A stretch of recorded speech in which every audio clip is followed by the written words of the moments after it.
Assalamualaikum warahmatullahi wabarakatuh. Perkenalkan, nama saya Siti Dasaripa dari Fakultas Teknologi Informasi Unsur Sumedang. Saya di sini akan mereview coding aplikasi kasir Madam Spot. Aplikasi ini yaitu aplikasi kasir dari sebuah toko laptop yang bernama Madam Spot yang memiliki hak akses admin dengan kasir. Oke, kita langsung review codingnya. Di sini saya menggunakan CI3 atau kode Animator 3, dan untuk template-nya saya menggunakan Bootstrap SB Admin dan menggunakan Bootstrap Select, yaitu untuk fitur ajak. Oke, langsung ke controller. Di controller saya membuat telepon file. Yang pertama itu ada out. Di sini merupakan tampilan untuk halaman pertama atau halaman login. Nah, untuk functionnya itu ada function construct. Di sini untuk meload model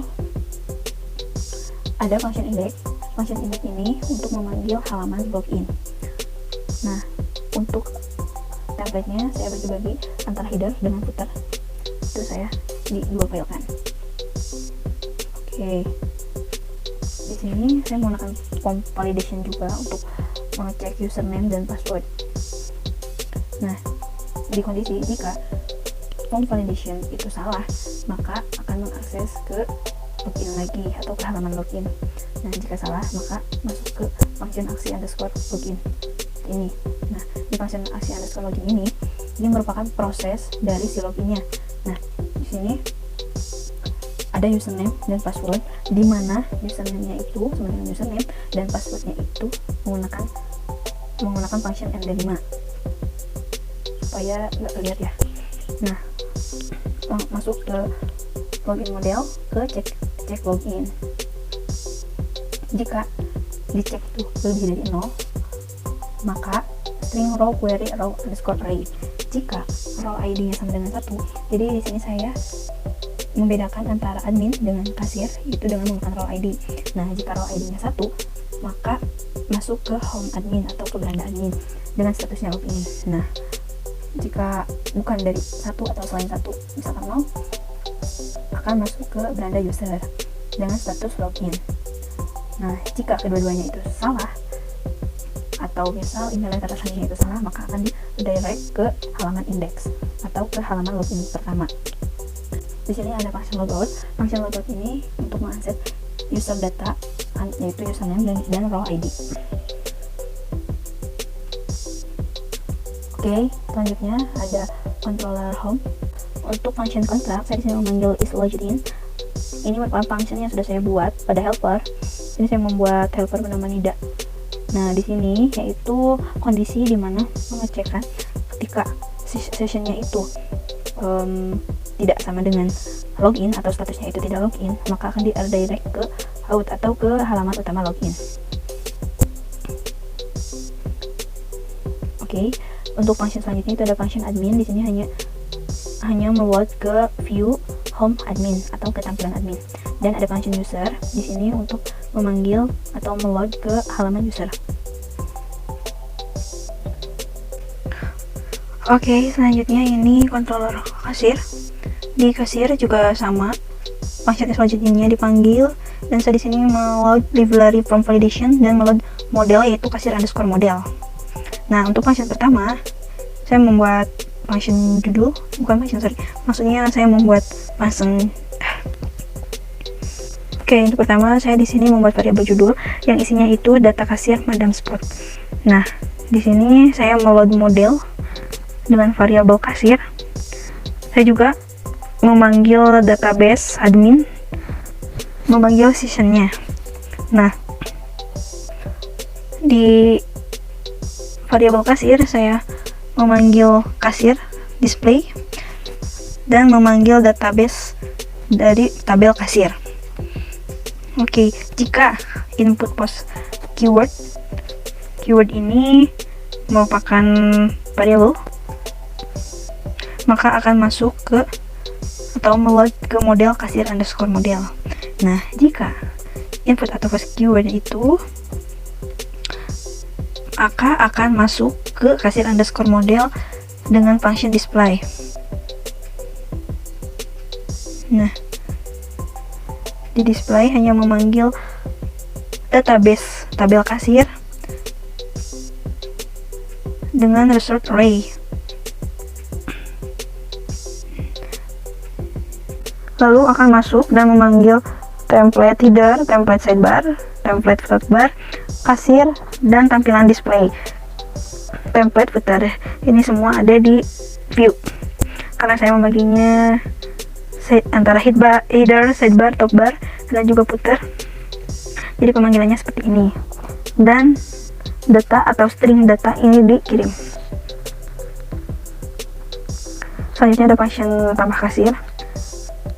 Ini sama aja, cuma ini di sini ada variabel simbol sama dengan k, string simbol sama dengan string data simbol. Nah, di sini saya membuat ID kasir, cuman ID kasirnya itu auto incrementnya itu dibuat di program dengan menggunakan kode. Jadi saya pengen si ID kasirnya itu nggak 1, 2, 3, tapi ada kode depannya. Nah, kode depannya saya menggunakan simbol K. Jadi akan muncul K01, K02, K03 secara otomatis. Selanjutnya ini validation set rule, ini untuk mengeset nama kasirnya itu sama dengan nama kasir. Jika misalkan nama kasirnya itu ketika kita input itu tidak diisi, maka akan keluar atau muncul error nama kasir harus diisi. Begitu juga dengan jika status, alamat email, dan nomor HP. Nah, jika validationnya itu dijalankan dan tidak dijalankan, jika tidak dijalankan, maka akan masuk atau meload ke view header, sidebar, topbar, dan akan masuk ke view kasir tambah. Ini merupakan form tambah data kasir ya.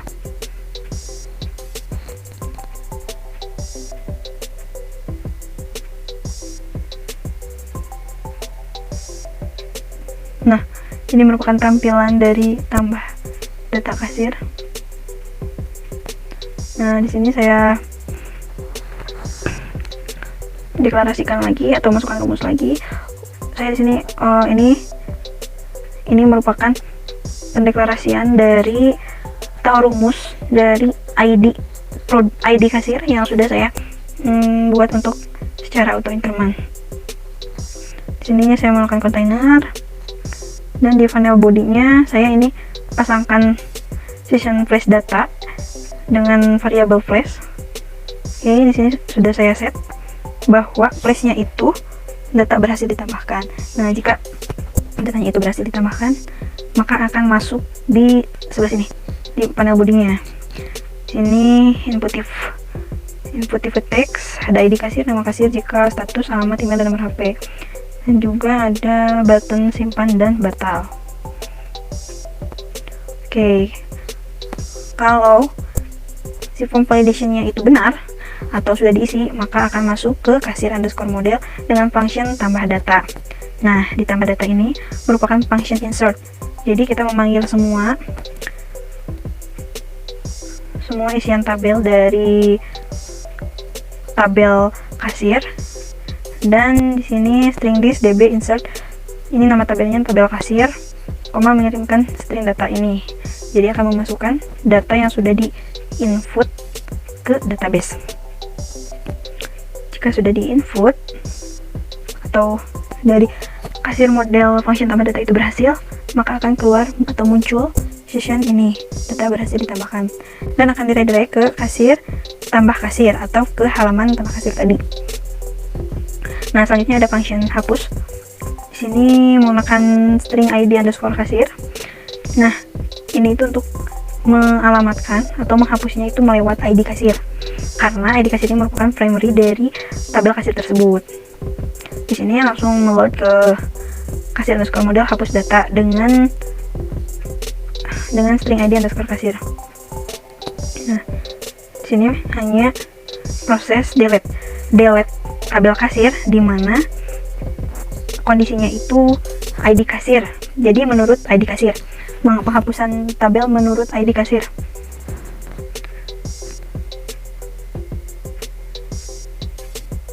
Jika datanya itu berhasil dihapus, maka akan muncul flash atau session atau juga alert. Saya di sini pakai alert dari Bootstrap. Muncul data berhasil dihapus dan akan direct ke controller kasir atau ke halaman display tadi. Selanjutnya ini ada function edit. Function edit ini mengedit per baris melalui atau di mana dengan kondisinya itu melalui ID kasir. Karena ID kasirnya ini primary, tidak ada yang sama, maka dieditnya melewati ini. Nah, di sini sama ya kayak sebelumnya, cuma di sini dipanggil database get where kasir ID kasir itu sama dengan string ID kasir. Nah, di sini saya juga membuat form validation untuk set row-nya sama, nomor harus diisi, jika harus diisi, dan lain-lain. Nah, jika form validation-nya itu dijalankan dan salah, maka akan masuk ke view ini atau masuk ke view halaman edit, di kasir halaman edit. Nah, halaman edit ini sama saja seperti halaman tambah, bedanya di sini di setiap input sudah ada value. Jadi ini merupakan value data yang sudah diinputkan. Oke. Jika form validation-nya itu benar, maka akan meload ke kasir_model ubah ID kasir. Kasir ke ubah. Nah, ini diubah sama seperti tadi, menginputkan data dan mengupdate tabel kasir di mana ya, di mana kondisinya itu menurut ID kasir. Jadi mengupdate-nya melalui ID kasir. Jika berhasil, maka akan muncul flash data dan akan diredirect ke tampilan display kasir. Oke, selanjutnya ini ada controller jadwal. Untuk function construct-nya sama saja seperti function kasir.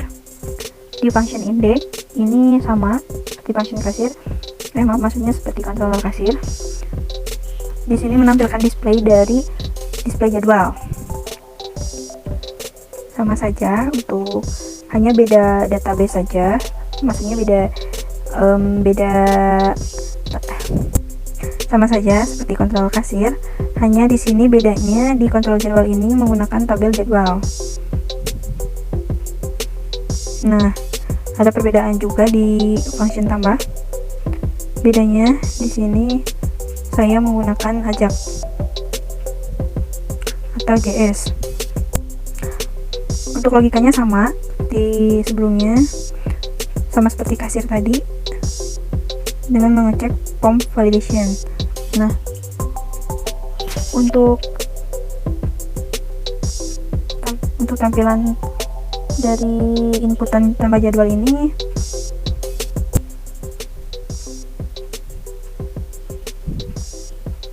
oke. Di sini saya memanggil bootstrap select untuk menjalankan fitur ajaknya. Oke, ini sidebar-nya.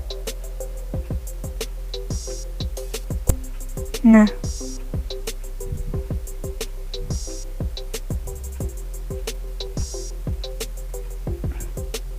sama saja seperti form tambah pada kasir. Bedanya di sini di ID saya menampilkan select picker, live search ya, ini tuh. Nah, ini saya menggunakan JS array. JS array ini saya menampilkan ID kasir dan nama kasir. Jadi ketika mengetik ID atau nama itu muncul dengan sendirinya atau dengan otomatis, karena saya di sini menggunakan JS. Nah, selain itu juga saya menambahkan JS array dan memanggil ID kasir, nama kasir, JK, dan juga email.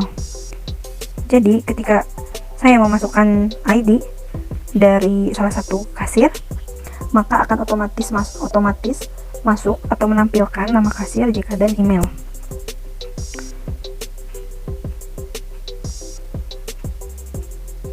Nah, dengan menambahkan script JS array-nya di bawah atau diputar. Untuk JS-nya juga dipanggil di footer. Nah, ini merupakan function. Saya membuat kelas select picker ini untuk mengotomatiskan atau mengisi input teks yang sudah disediakan dengan ketentuan read only. Oke. maka akan diredirect ke halaman jadwal. Untuk function edit, function hapus itu sama saja, logikanya seperti sebelumnya. Oke, selanjutnya ini ada controller produk. Controller produk ini sama seperti controller kasir, tidak ada bedanya. Untuk input tambahnya saya tidak menggunakan ajak, ini biasa seperti kasir.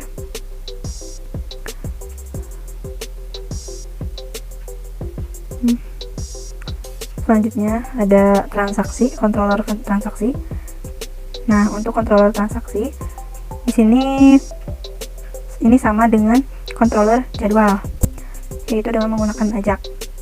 Untuk menginputkan produk, di sini ajaknya itu untuk menampilkan data dari tabel produk. Nah, untuk pemanggilan data produk itu saya melakukan inner join.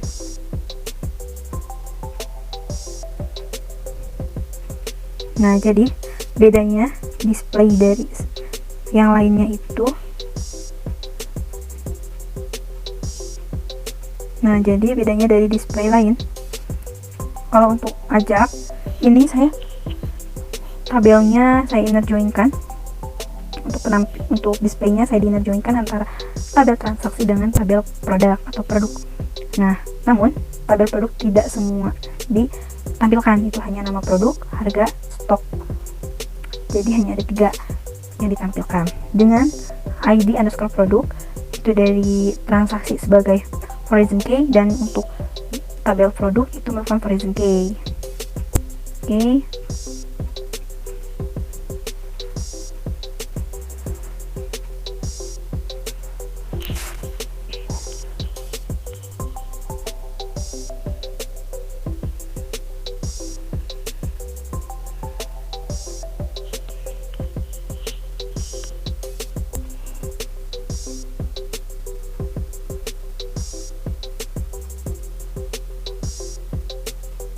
Oke, untuk transaksi sama saja. Di transaksi ini tidak ada function edit, hanya ada function hapus. Dan function hapus ini hanya untuk hak akses admin.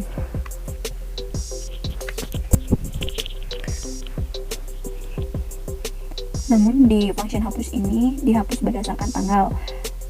Dan saya di sini menggunakan tipe data datetime karena jika hari ini yang di input itu lebih dari 1, maka kalau tipe datanya itu date, maka akan kehapus semua. Jadi saya menggunakan datetime, jadi menurut jam.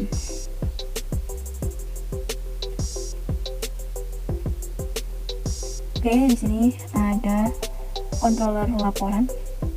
Controller laporan ini di sini hanya memanggil template load view template fungsi laporan dari data kasir, data transaksi, data jadwal, dan juga data produk. Nah, di sini sama seperti display lainnya, cuman di sini itu saya menambahkan script JSR JavaScript window.print, yaitu untuk pencetakan, atau juga bisa di save as PDF kayak gitu. Sama yang untuk data kasir, data produk, data transaksi itu semuanya sama. Dan yang terakhir itu ada controller user. Di sini saya hanya memanggil beberapa sidebar atau beberapa menu, karena kasir ini contohnya dalam pengelolaan produk dia gak bisa input produk gitu, dia hanya bisa melakukan transaksi. Jadi untuk data produk, data jadwal itu hanya bisa dibaca saja atau di read atau dicetak ya.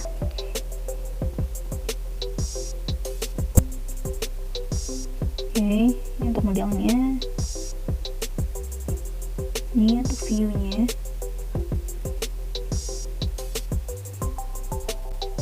Oke, di sini langsung saja kita running aplikasinya, dan gak lupa buat aktifin some face dengan SQL-nya.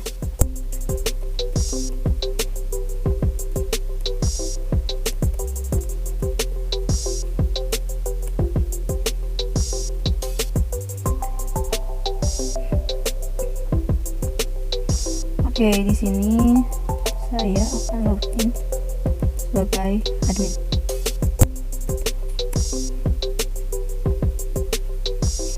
Nah,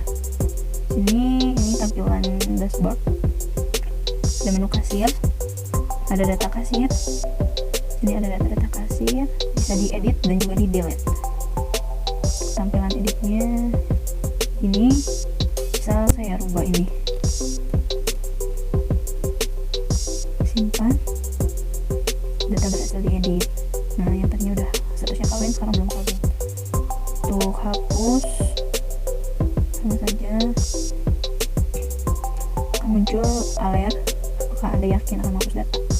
Oke. Data berhasil dihapus ya. Nah, untuk input data, nah di sini ID kasirnya sudah saya setting, sudah saya jelaskan sebelumnya bahwa ID kasirnya itu auto komplit, namun dengan settingan yang sudah saya buat, simbol-simbol yang sudah saya buat. Oke, bisa lihat ya, kalau terakhir itu K05, dan ketika mau menginputkan maka akan jadi K06. Misalnya ini nama,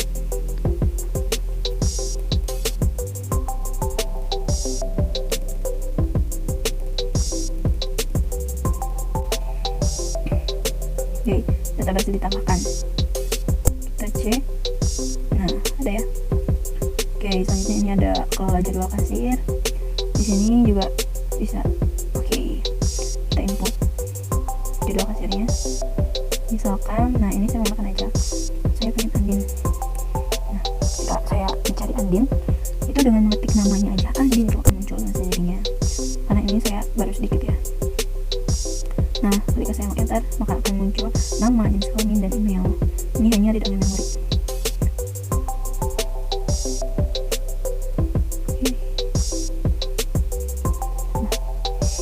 Nah, ini udah bisa Andin sip kerjanya ya. Untuk edit sama saja. Yang bisa diedit itu hanya sip kerjanya aja. Oke, data bisa diedit.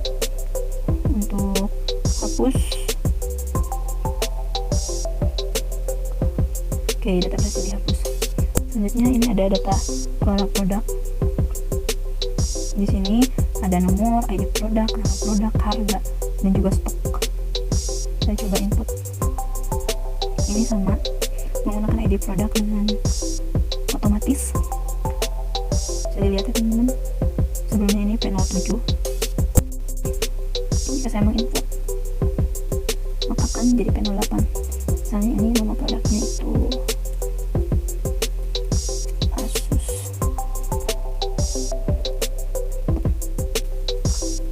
Jadi data ditambahkan. Nah, udah ya.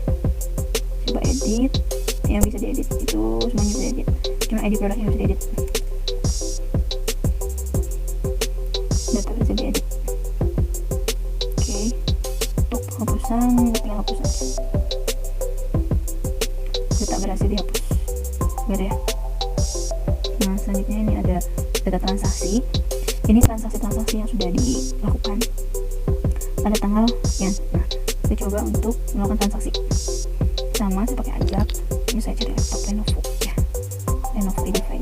Langsung muncul nih, nama produknya apa, terus harganya berapa, stoknya juga berapa. Misalnya saya beli 2 ya. Nah, langsung ada nih, totalnya juga langsung ada. Nah, tunai, saya kasih uangnya berapa.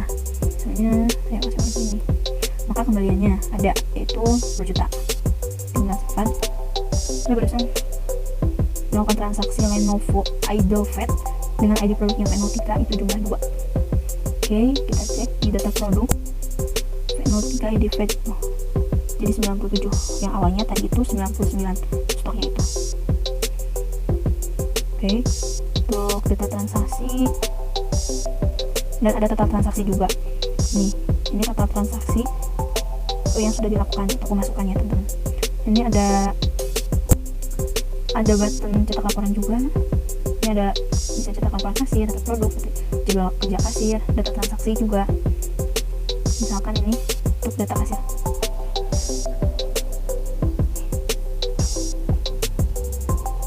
Oke, untuk tampilannya seperti ini ya. Bisa langsung di save as sebagai PDF. Atau kalau teman-teman ada printer bisa langsung dicetak.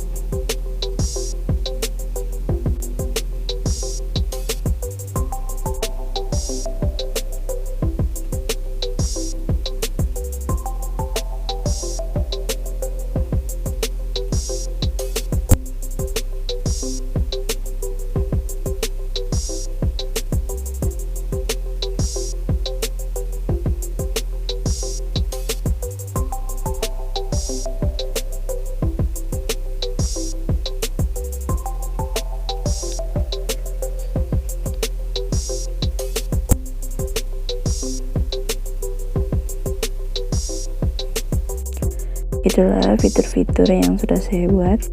Dan di sini saya akan logout, di sini bisa, ataupun di logout button ini logout, dan Anda berhasil logout. Oke, saya sekarang akan masuk sebagai kasir.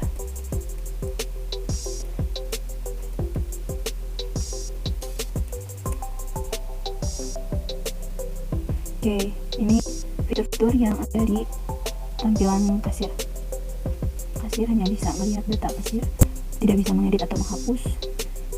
Jadwal kasir juga sama, nggak bisa edit, nggak bisa hapus. Data produk juga sama, nggak bisa edit dan nggak bisa menghapus. Bedanya hanya di sini, di transaksi ya. Kalau di transaksi dia bisa input sama seperti sebelumnya. Ini sama.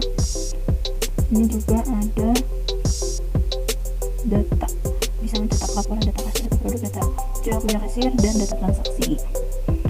Untuk fitur logoutnya bisa di sini juga. Logout. Oke, Anda berhasil logout. Nah, ketika sudah berhasil logout, ketika kita back ke halaman yang sebelumnya kita akses, nggak bisa. Kenapa? Karena sudah saya setting tadi yang menggunakan pasien selanjutnya untuk gak bisa akses sembarangan, jadi harus login terlebih dahulu. Oke, jika kita salah password atau mungkin username, juga akan muncul alat email dan pesan salah kayak gitu. Oke, mungkin cukup sekian review dari coding aplikasi yang sudah saya buat. Semoga bermanfaat dan jelas. Wassalamualaikum warahmatullahi wabarakatuh.